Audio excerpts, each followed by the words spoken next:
Corin Nemec, my old friend, how are you doing? Doing very well, thank you, Tony. We miss you out here in Salt Lake City. Well, I miss Salt Lake. It's a lovely place. It's a very lovely place. Well, I hope next time you stay longer. Yeah, well, I got to know it very well. Obviously, when we shot The Stand there, I was Yeah, there for about half a year. So I had pretty much transplanted myself. I mean, they really should have just gotten me an apartment or something. They had me in hotels the whole time. It was. I mean, 6 months in a hotel was, wow, it's yeah, old. it does. And it's just doesn't feel like home. You know, it doesn't feel like you could really relax in a hotel. No, not at all. So your new film, Deadly Justice, is coming out in a few days. Talk to me about your character Theo in that. Well, I don't want to give too much Yeah, away, but he's an outsider who has come into a new area of town. He's moved from somewhere else, and he's come here, and he's come with some money, and he has some real estate ventures going on and things like that, and he kind of imposes himself into the lives of the people who are local there. Kelly Sullivan's character, who is a top-notch attorney, who's I'm sorry, I just totally went blank. A prosecution attorney, and a district attorney, and she has solved a really big case, having sent a judge, very notable judge, to prison for murder, which really was on a circumstantial evidence basis, and though it was quite an incredible feat that she accomplished in doing so. Many years later, she's haunted by an unknown member of the judge's family. and in taking on a role like this, what has to be in the script for you to say, "Oh yeah, I kind of want to do this"? Well, fortunately, in this case, I wrote the script. So I wrote this one and produced it along with Mark Klebanoff and Brad J. and Ben Easterday, other producing partners of mine. And the role is third billing, and obviously, having written it and producing it, I could have put myself as the lead character and all of that. But for me, when I wrote the script, I kept seeing Brian Krause as the lead character, Dale, and I just couldn't get it out of my head. And he's a good friend of mine, and also producing it as well as acting in it. My hands were tied in other areas. There was stuff that I had to do offset. So it's not like when you go on to a production and you're just an actor and that's all you need to focus on. I had to deal with locations that might fall through. I had to deal with scheduling. I had to deal with, going over budget. I had to deal with all of the other things that were going on, that happens on films. Although we didn't go over budget by much, we went over by a tiny bit, but still, the movie turned out really well, and I'm very pleased with it. So I took the role of Theo primarily to free myself up and give myself, more time to deal with other issues. But it's a great character for you to play. I mean, it's a lot different than what we're used to seeing Corin Nemec do, it's a very, very interesting role. I don't want to give anything away either, but there's a psychology to him that as people discover the film, they'll also discover what a great acting job you did. Oh, thanks. Thank you very much. I wanted to make this as close to a mystery as possible without, you have to thread the needle pretty fine with a lot of the distribution companies these days. Yeah. They don't want you to totally give away the farm, but they also want you to totally give away the farm, when you're telling the stories, because if things are too confusing, if you can't really guess who done it, then they're afraid that people will tune out or won't, you know what I mean? If it's one of those kind of stingers at the end, like a Sixth Sense kind of thing, it can't be that, that perplexing. But so I think I threaded the needle pretty good and got something that makes you wonder, who was really behind it. Is it Theo? Is it Dale? Is it another third party that maybe, another third party that we don't know about that's revealed later on? We don't know. I'm not going to give away anything. Kelly Sullivan must be a great scene partner. She's an incredible actress. Yes, Kelly, I did a film with her a number of years back called The Haunting. And in fact, I just, with a buddy of mine, Tim Wall, who's a producer down in the Mississippi area where we shot this film, we're working on getting that finished up in post-production right now. But we did that a number of years ago. It just kind of sat in and collected dust for like five or 6 years. But I always thought that she was a strong actress. And when this opportunity came up, we found that she was on the short list for certain distribution companies. And having already worked with her, it was a no-brainer to just try and get in touch direct, make a reasonable offer, and get her on board. And she does a fantastic job. Christiana Lucas does a really fine job as well in the film, and everybody does. Jason London comes in, does a really nice supporting role for me as a buddy. He lives local, and I just said, hey Jay, I know that this is way under your under your pay grade and the normal characters you play, but come on, throw me a bone. And so he came and played with us for a few days. Orion Richmond, another old buddy of mine who from LA, came out and played another role for us. It was a great time, and I think we have a really fun, easy to watch. And also the other thing that I tried to do was keep any kind of the overt grotesqueness out of it, or any real like overt kind of like overly sexualized scenes or anything like that. I try again, I tried to thread the needle, because I feel like you can tell a story without having to, put these certain things in people's faces and stuff just for ratings or whatever people think that it gets. I think a good story and quality actors is all you need, and a good director and strong cinematographer. Do you like wearing the hat of the producer? I love producing. I love writing and producing. I like the creative side of it. I don't like the paperwork side of it or any of the accounting side of it, or those kind of things are not my wheelhouse. I'm the kind of producer who feels like, I would rather pay myself less money so that I can hire somebody to wear the hat that they know how to wear best.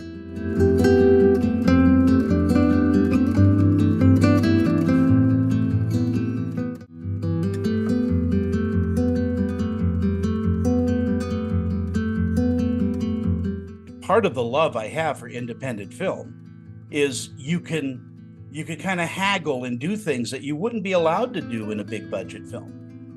Yeah, well, when you're making a film for the cost of a double wide, of a pre-built double wide, then you gotta shave corners as tightly as possible. Yeah, you're doing a movie on the catering budget for an episode of Stargate. That's oh yeah, 100%. I'm not going to leave this interview without talking to you about Parker Lewis and the other things you've done. Parker Lewis, sure. Can't Lose was a brilliantly funny show. Yeah, it was cutting edge. It took the cinematic style of 3 O'Clock High, which was a famous film in the 80s with that was shot here in Utah, starring in it. Oh, okay. Oh, that's cool. I didn't know that. I did not Phil know that. Joanna was the director of it. It was a fantastically directed film. Casey Shamasco did a great job as the lead actor in that. This sort of it's strange when you think about actors like that. Casey Shamasco, what a talented actor. Where did his career go? What happened? I don't get it. I mean, I know I've had to fight to stay in this business myself, but I've been very strategic about it, and my longevity is, I can't even believe it myself sometimes, that I'm still as active as I am in the industry after all these years, when most actors who started out way back then, you don't even know what happened to him anymore. But he was great. So the shooting style of 3 O'Clock High, if anybody hasn't seen it, go out, watch it. You'll go, oh, okay, Parker Lewis, I get it.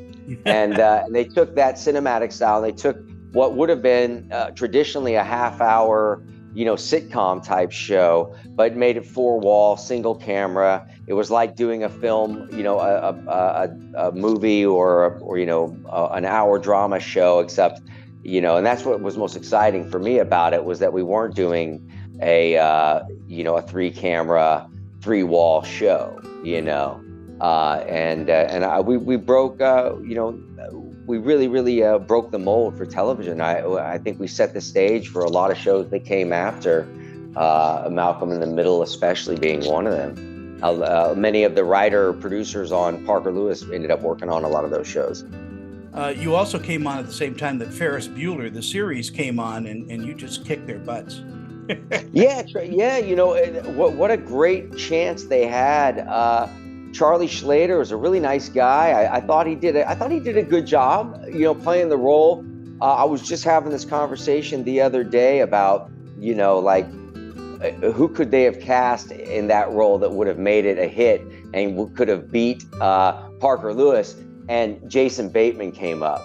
Young Jason Bateman back then. If they had cast the young Jason Bateman, 1990s Jason Bateman as Ferris Bueller for the TV series, I think that show would have got picked up and gave us a run for the money. Yeah, Jason had a short-lived show called It's Your Move, if I remember right, and it just lasted like a season or two.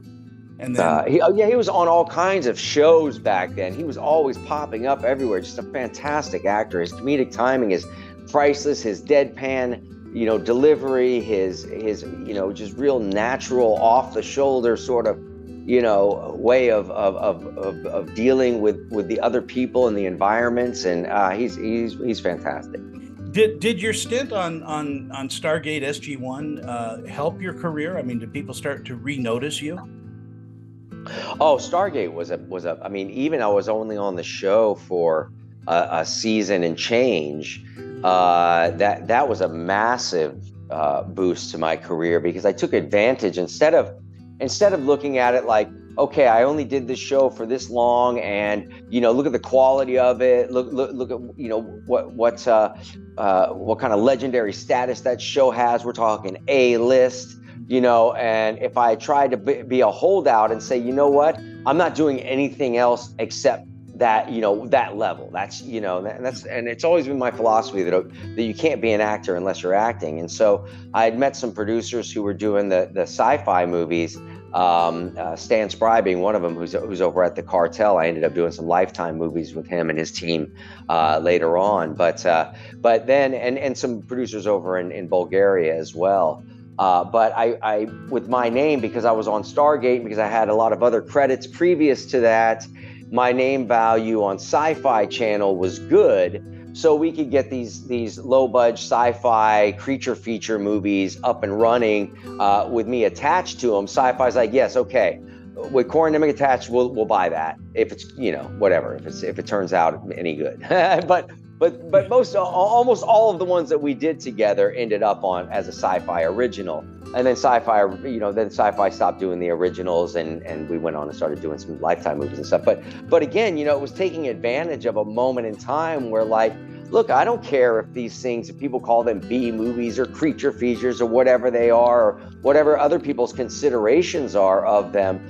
For me, it's an opportunity to engage in what I love to do, to be an actor and a producer on a set, to work creatively with the writers and the directors and the production team, and to help cast the films, and to find other people who are willing to come on board and play with us, and to fix some scripts if they didn't work right. All of those things are a function of the creative process that I really love to entertain and be a part of. So I took advantage of that, and because of that, it that kept me going and working nonstop for like at least like 8 years after I did the Stargate thing, 6 to 8 years, and until Sci-Fi stopped discontinued their Sci-Fi originals. And then from there, because at least my name, because of Stargate and all of the other things, and then what was happening, I was able to get on the same list over at Lifetime and some of the other what they call B movie networks or whatever you want to say. And if my name value is good enough to help get a film bought over at Lifetime or wherever else, and I can come on and I can help produce something, or if I can come on and just act, whatever the case may be, then I'm engaging in what it is I'm supposed to be doing with my life.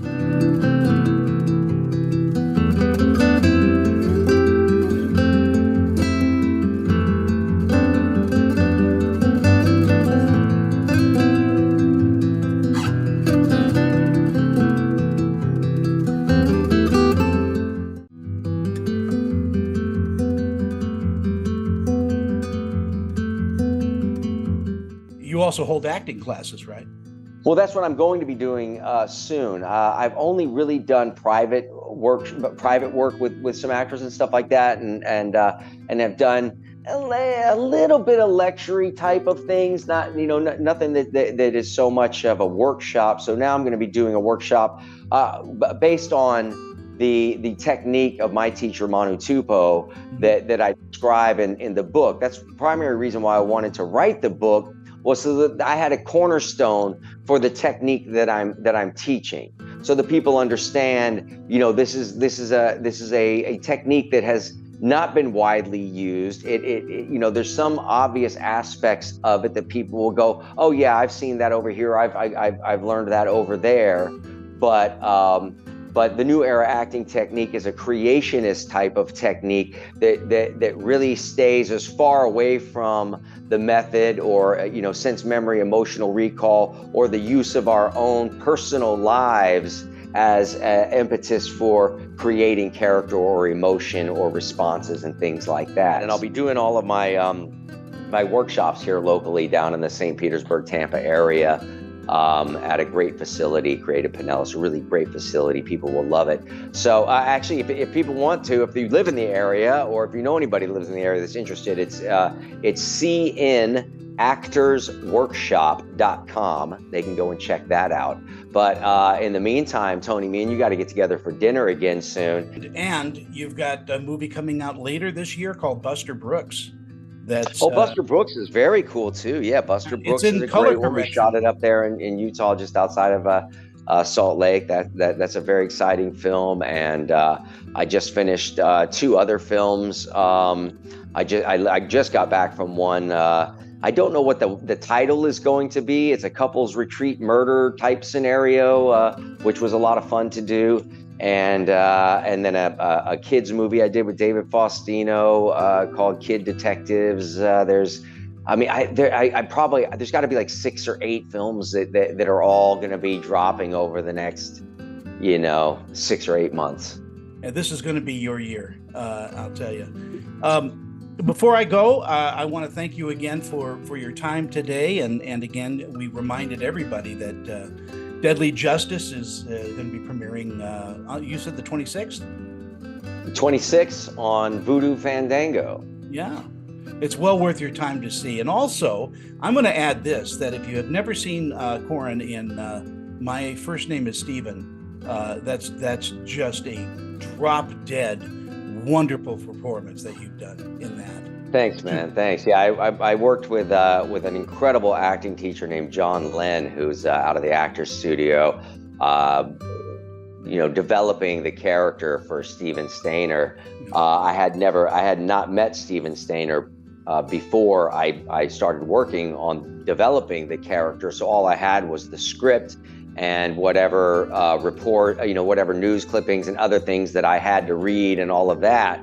So it was a wonderful experience working with an actor as talented as that guy is. And again, another actor that should have had a career as big as Al Pacino. And, here he is teaching schmucks like me how to be emotional, when I'm 15. I mean, it was a tough thing, having to be that raw and that exposed at 14, 15 years. I was 14 when I started working on it, and I turned 15 during production. But that young on such a touchy subject, that's actually how I got the job. Was in the audition. I had to do the scene where my character is on the stand and I'm talking about what happened to me, and I was just so like uncomfortable, so organically uncomfortable with the dialogue that they were like, wow, that was brilliant.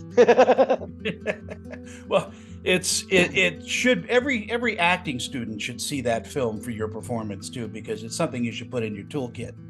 And I do want to invite you out. We'll do dinner, but you should come out and teach an acting class out here sometime.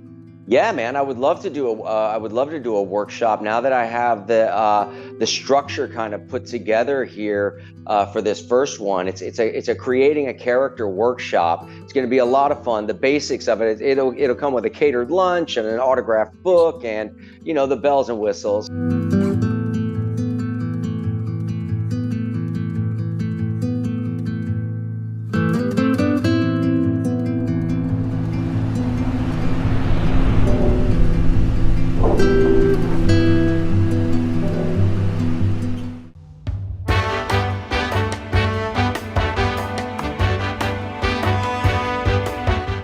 Corin, it is always good to see you. Yes, we will get together You too, Tony. with dinner and all of that. And thank you again so much. My pleasure, my man. I'll holler at you soon.